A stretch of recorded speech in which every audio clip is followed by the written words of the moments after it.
Hi there, Toyota owners. Today on your 2011 Toyota RAV4, we're going to be taking a look at and showing you how to install etrailer's Class 3 2-inch trailer hitch receiver. And this is what our hitch looks like when it's installed.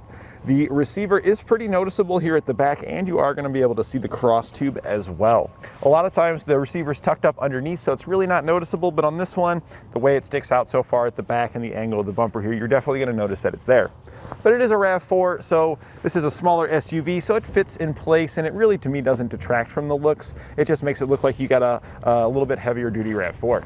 And this is a Class 3 2-inch by 2-inch receiver, so it's going to be great for all of your towing needs, whether you're wanting to use this for accessories such as bike racks or cargo carriers, or if you're wanting to get some work done or pull a trailer, you should be able to do that with this as well. Your accessories will secure to the hitch using a 5/8" hitch pin and clip. Now, one doesn't come included with the hitch, but we've got plenty available here at eTrailer, and you can also get locking ones to protect your investments.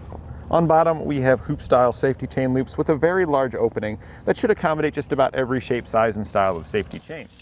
Our small one here can go on and off with ease, and our big guy also has no problem. This hitch features a 525-pound tongue weight, which is the force going down on top of our receiver. And that's going to be more than enough for a 4-bike platform rack, fully loaded up with 4 bikes. And it's not going to be quite enough for the largest cargo carrier available here at eTrailer, but it's coming very close. They top out at about 550 pounds on those cargo carriers, so you can see you can get near the capacity of that carrier. You do want to keep in mind, though, that the rating on here of 525 includes anything in the receiver, so that'd be the cargo carrier, plus the weight of anything you're going to place on it as well.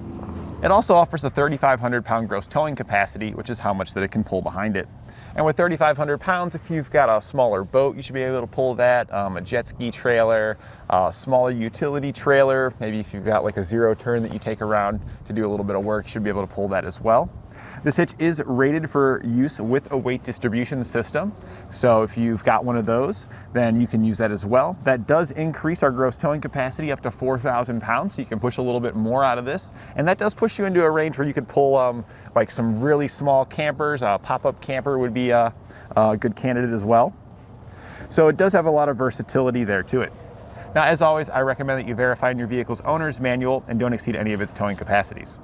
Now I've got some measurements for you to help you when deciding on accessories. From the center of our hitch pin hole to the edge of our rear bumper, we're right at about 4 inches, and our spare tire actually sticks out about 7 inches. So you want to keep that in mind, the distance between the center of our hitch pin and the furthest point there, about 7 inches. That's important when determining if your accessories will contact the bumper or spare tire when inserted into the receiver, and if you have the clearance for the upright storage position on many of those accessories. And from the ground to the top inside edge of our receiver tube, we're right at about 13 inches. This is important when determining if you need a drop, a rise, or a raised shank on your accessories. 13 inches is getting a little bit on the lower side, so you might want to consider a raised shank on those accessories.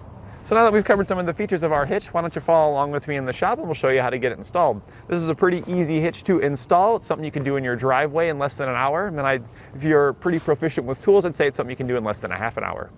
We'll begin our installation here underneath the vehicle. We're going to start on the driver's side.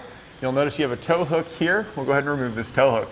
Some vehicles may also have an underbody panel under here that you may need to remove. Our vehicle doesn't have one, but you may have that. Just keep that in mind. We're going to remove these 2 bolts holding our tow hook in using a 17mm socket.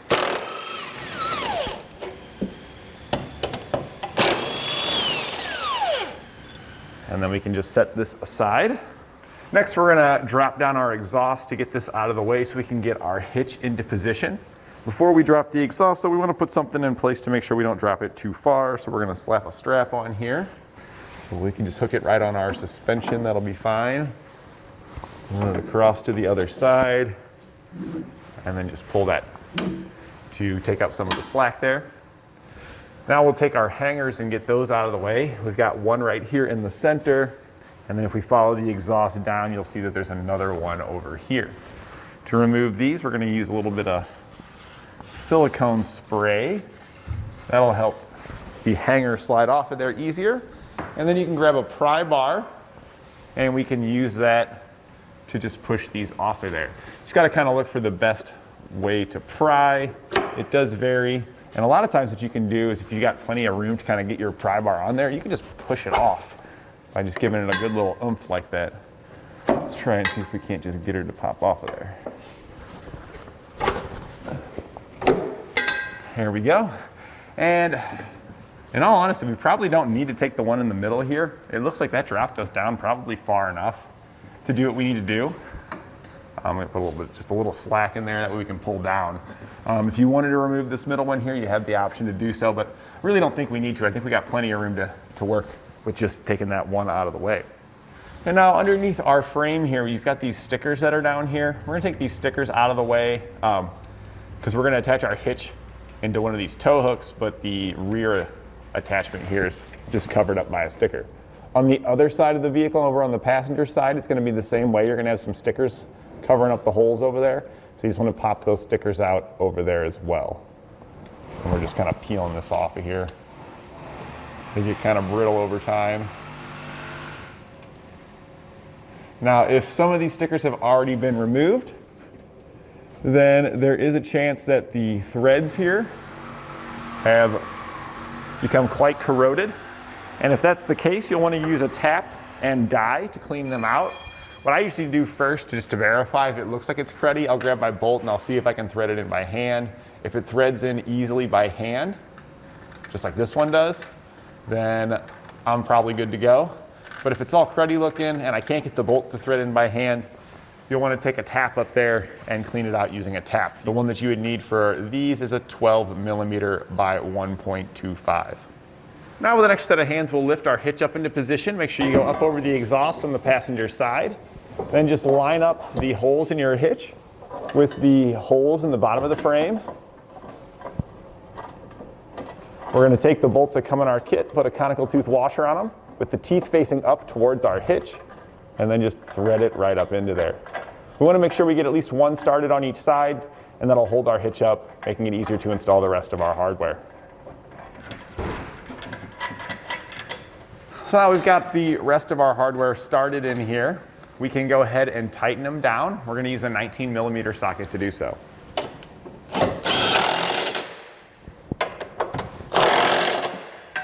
We can now go back and torque our hardware to the specifications outlined in our instructions.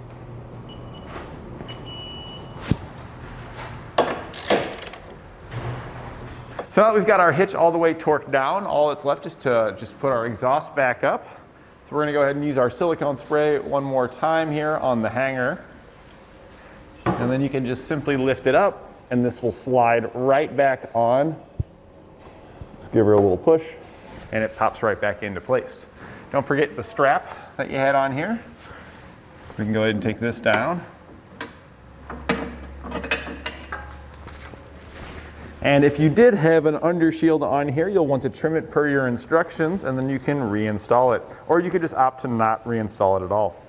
And that completes our installation of eTrailer's Class 3 2-inch trailer hitch receiver on our 2011 Toyota RAV4.